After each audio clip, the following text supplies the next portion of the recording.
Hello candidates from wherever you are. I want to take this opportunity to welcome you to our lesson. But before, I want us to begin with a prayer. You can humble yourself wherever you are so that we can pray. God Almighty, we thank you.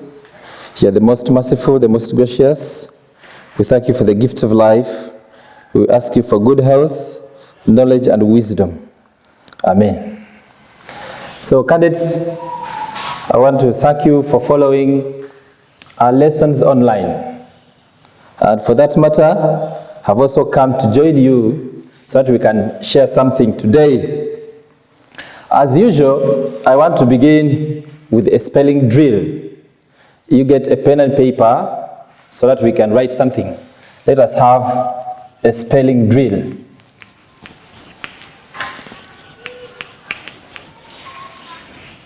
We shall have 6 words. If you have your pen, allow me read through the words so that you write. The first word is cooing. From the word coo, the present participle of the word coo, the sound made by a dove, cooing. The second word is booing. Booing. From the word boo. That is, we have seen people trying to disrupt talkers. That's the booing we're talking about. If you have finished that one, write for me the word trapping. Trap, to catch with a trap. Trapping is the word I want. Then number 4, write for me the word dining. Dining, to have a meal, that is dining.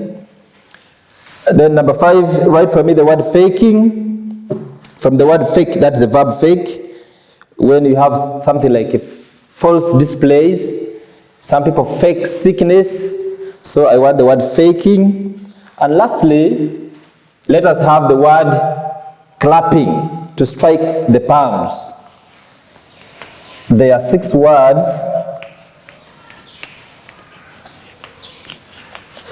I hope you have finished.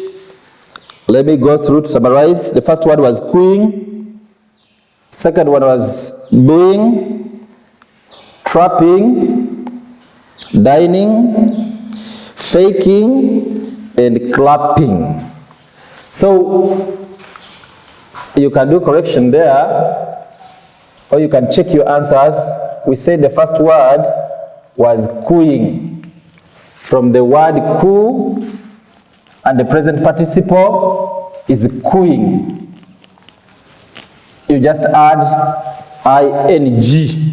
The second word was from the word boo, and we just add ing to bring about the word booing.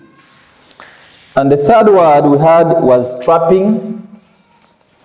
Of course, the word trap is like this, but the present participle form doubles P, so we shall have the word trapping. Number 4, it was dining. Now, the point of emphasis is this single N. We have got the word dine, which is a verb. The word dine is to have a meal. Say you have gone to the restaurant, you make your order, you call the waiter or the waitress, you make your order. That process of having a meal, we say that James is dining. And that is the reason why the word dining hall, we use single N. Number 5, we had the word faking. Faking, from the word fake. Having false displays. We have seen children here, they like faking sickness. Child tells you, teacher, I am sick, I feel bad, I feel headache. When actually they are very okay. Maybe they want to go and have a nap somewhere. And lastly, we have the word clapping. From the word clap, the word doubles, so we get the word clapping. So clapping is to strike the palms. You clap a person. You can even clap for them after they have done some work. I hope you have got 6 out of 6. If you have got 6 out of 6, it is good for you. Now, boys and girls, the words we have on the chalkboard here are all verbs. Understand? My co-teachers have taken you through certain aspects of the language. Today, I want to introduce to you a new topic that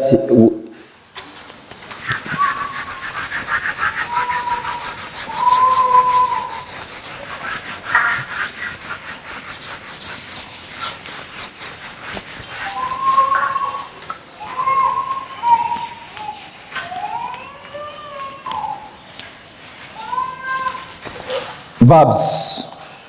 As a part of speech, we want to look at verbs. If I can pose a question to you out there, what is a verb? You can use the P4 knowledge, the P5 knowledge, because right from P1, they teach us about verbs. And it is also said that the soul of language lies here in verbs. So these verbs here play a very big role as far as communication is concerned. Now, I take this opportunity to ask you what a verb is. I hope that you have the right idea. Basically, in P4 and P3, we were taught that a verb is a doing word. It's a doing word. So this is the definition of a verb in P4. But in P5, 6, and 7, we shall try to exhaust it. We shall try to make it a bit mature. And we shall say that a verb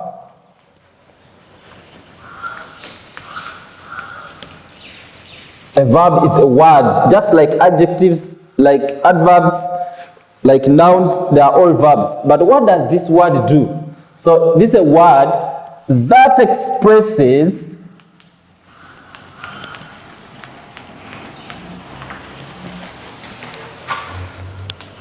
an action, feeling. It can express an action, feeling, event, or state of being.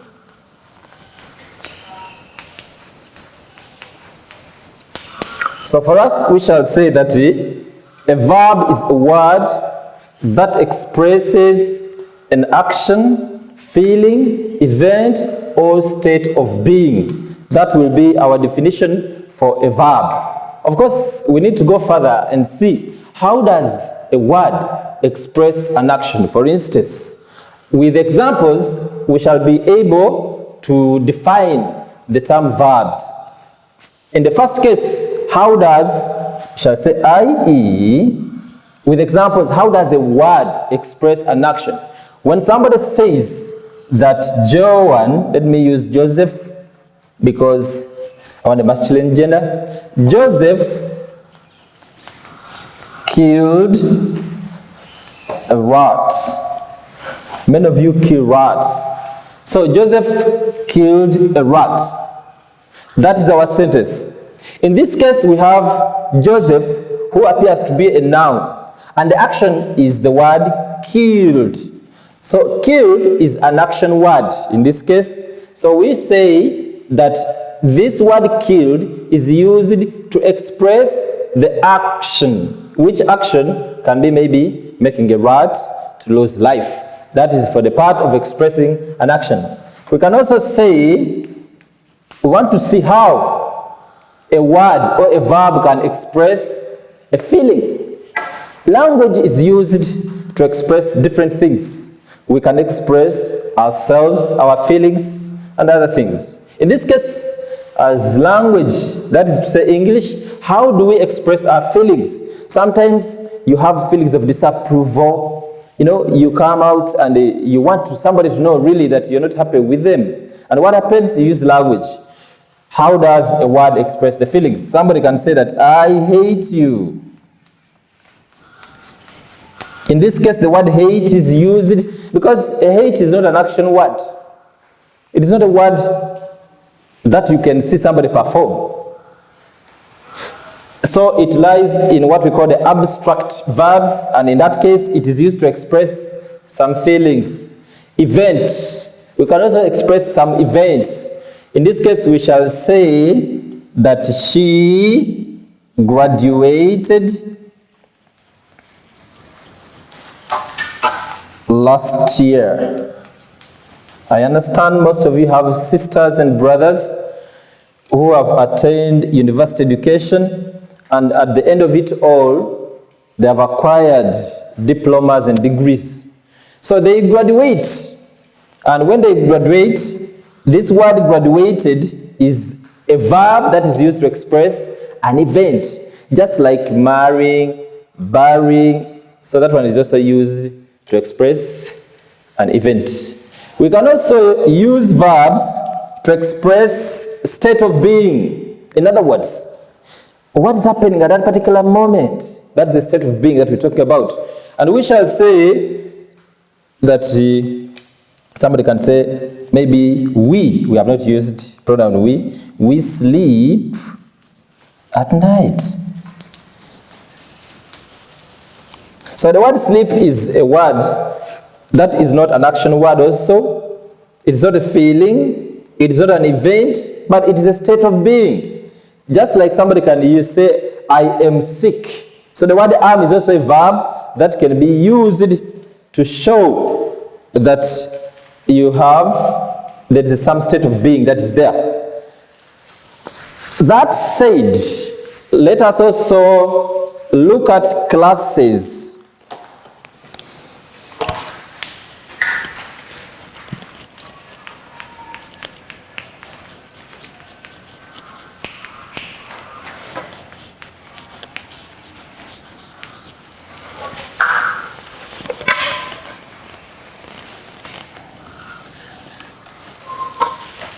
Classification of verbs. These verbs have classes, just like we have seen that they can express feelings, events, and state of being. They also have classes. One, the first class is what we call the action verbs.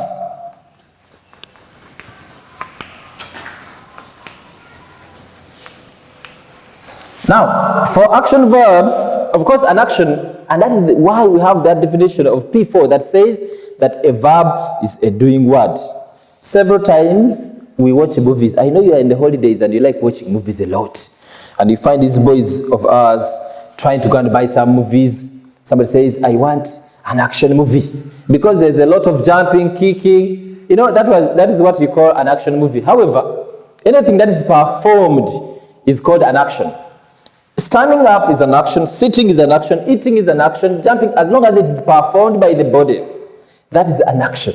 So these verbs here are called action verbs. For them, they are performed. We can easily see them happen, and we describe or we express them, just like that.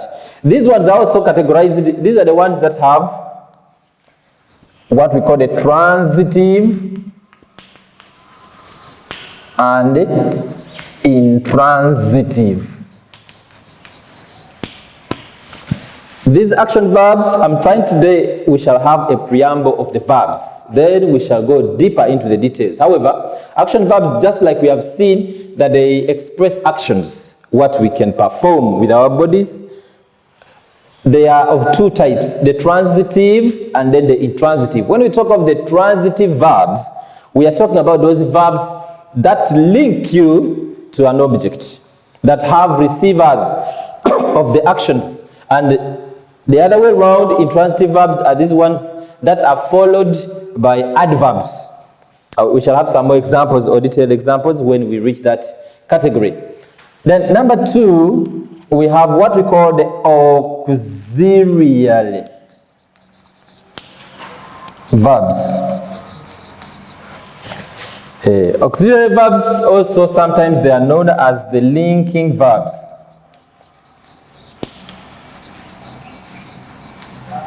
At some point, we shall have to look at this in detail.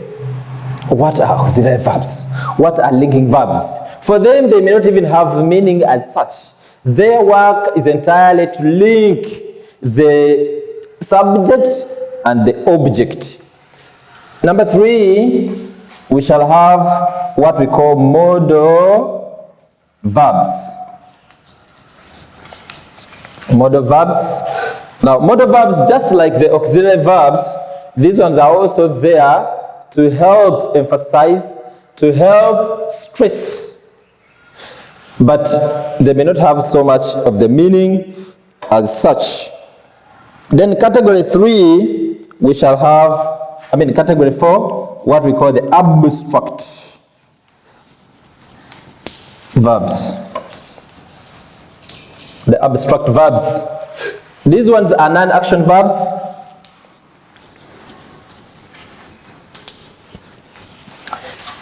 We said we have those verbs that express actions, but we have also these verbs that do not express actions at all. In this case, these abstract verbs do not express actions. They are mental in nature. We cannot see them happen, but they do exist. Normally when I tell my candidates, when I tell you to give me examples of things that can be verbs that do exist, but we cannot see them, you tend to give me some things like ghost, oxygen, stuff like that. But there are things that can be performed but you can't see. If I can pick an example of the word hate. The word hate, in most cases we tell our people, or if you're annoyed, you can say that I hate you. Okay, you hate me. How do you do that? We cannot see you hate a person. In other words, it is inside. These verbs here cannot be seen. They are within. They are mental verbs. So we call them abstract in nature. So having seen this one, now, another thing maybe before I go deeper into this, like I said at the beginning of this lesson, that entirely we shall have to dig a preamble, to dig a foundation for the topic that we call verbs. It is a detailed topic, but we're trying to break it down and understand it. These verbs that we have seen, the action verbs are also categorized into two, the regular and the irregular. Of course, we have other forms that we can call kinds of verbs that are a bit detailed. Let us also have them here.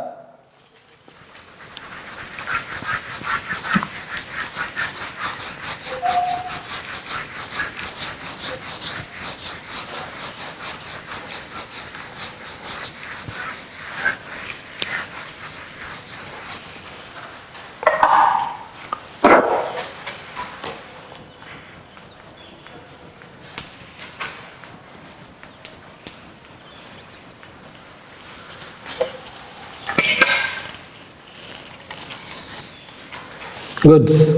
So we're talking about kinds of verbs.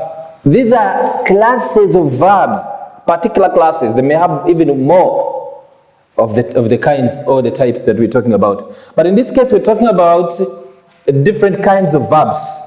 We shall have all of them stated here. For instance, we have what we call the transitive verbs.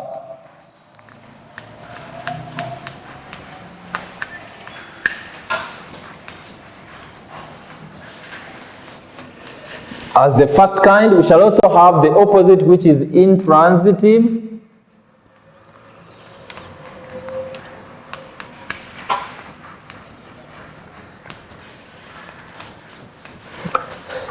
Number 3, we shall have what we call the auxiliary verbs.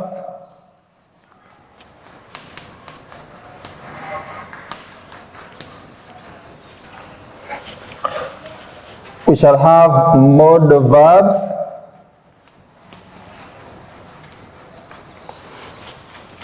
And then we shall have also what we shall call abstract verbs. Since we are trying to look at different kinds, let us also add regular verbs and the opposite, which is irregular. We can go through. We have got what we call transitive verbs, intransitive verbs, auxiliary verbs, modal verbs, abstract verbs, regular verbs, and irregular verbs. These are different kinds of verbs that we have. If we happen to go through all, then we shall have at the end of it all a candidate who can express freely, who can communicate with ease. We shall have handled the aspect of listening, reading, writing, or at the end of it all. So I can't go without giving you some work or some practice. And we shall pick one aspect here. We talk about it, then I give you some work. The next lesson I come, we shall handle in detail.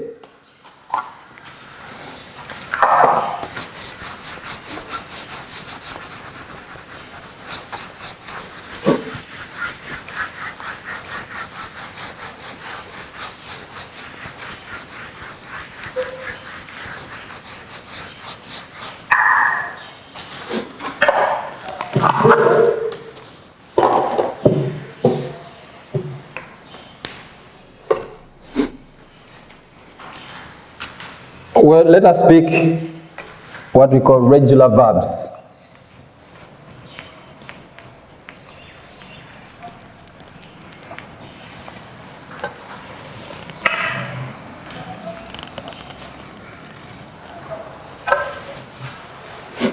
When we talk about something that is irregular, we're talking about something that may not have a particular way of change.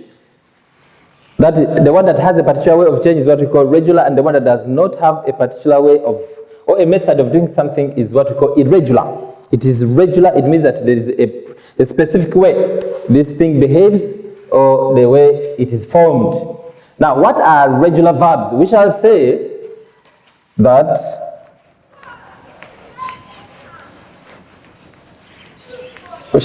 regular verbs are verbs that do not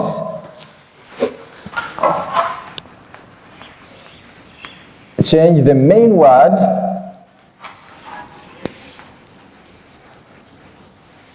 you can call it the principle, or we can call it the root.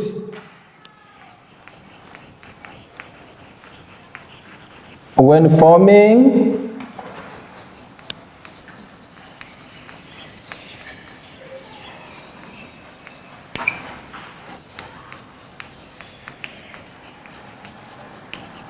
past forms.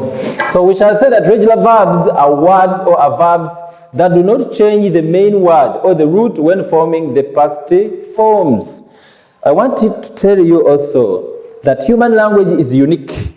Human language is different from animal language because human language can tell you what is happening, what happened, and what will happen. And those are the three classes I'm talking about. What is happening, that is what we call the present. What happened can tell you the past, and what will happen, we can tell you the future. In this case, the three are what we call the tenses. And we use verbs to tell the tenses. That is how important these verbs are. So for the regular verbs, these ones do not change the main word when forming the past forms. We look at the past form. When somebody says that, I have eaten food. I have eaten food. You can ask them that, when are you going to eat food? It means that the sentence itself tells you that it is in past.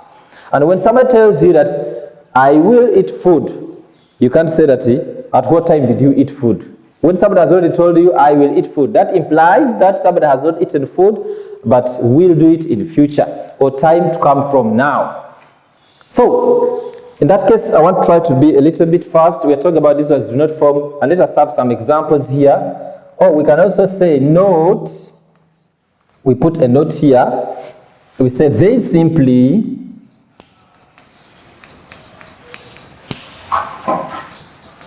add d, ed, or t to form their past tenses or past tense forms. To form their past tense forms. So this is the formation that we're talking about. Let us look at the formation of these verbs.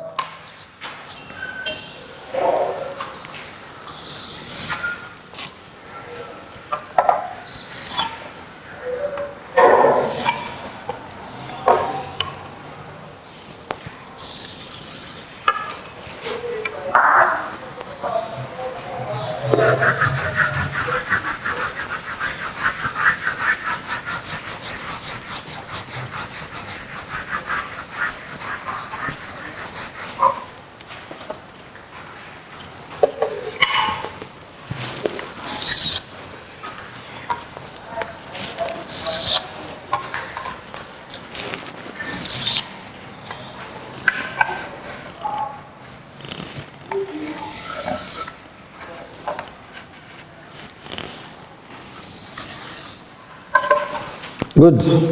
So we look at the first case of regular verbs, and we shall look at those ones that add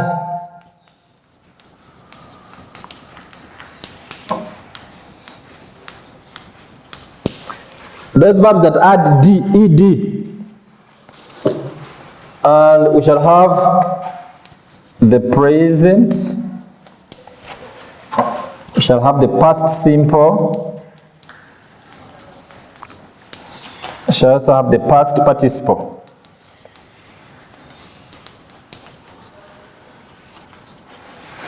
The past participle. We shall have some examples.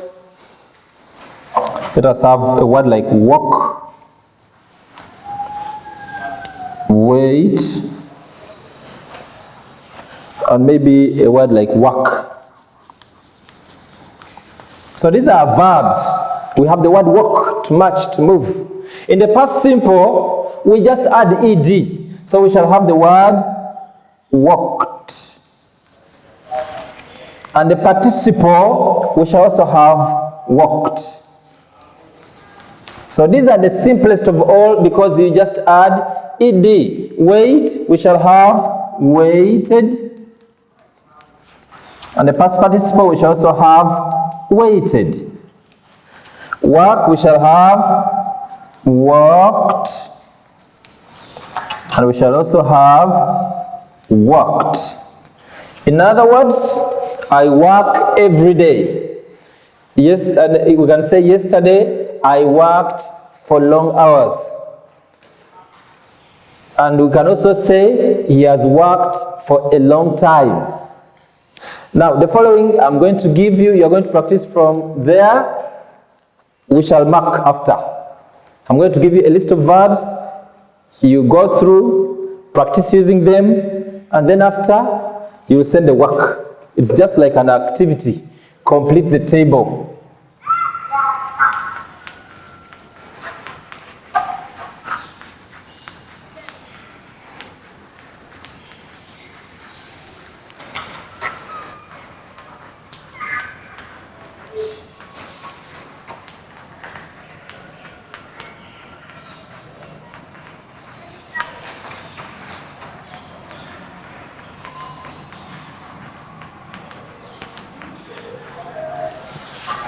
Okay, you can go through these words. There are just a few words.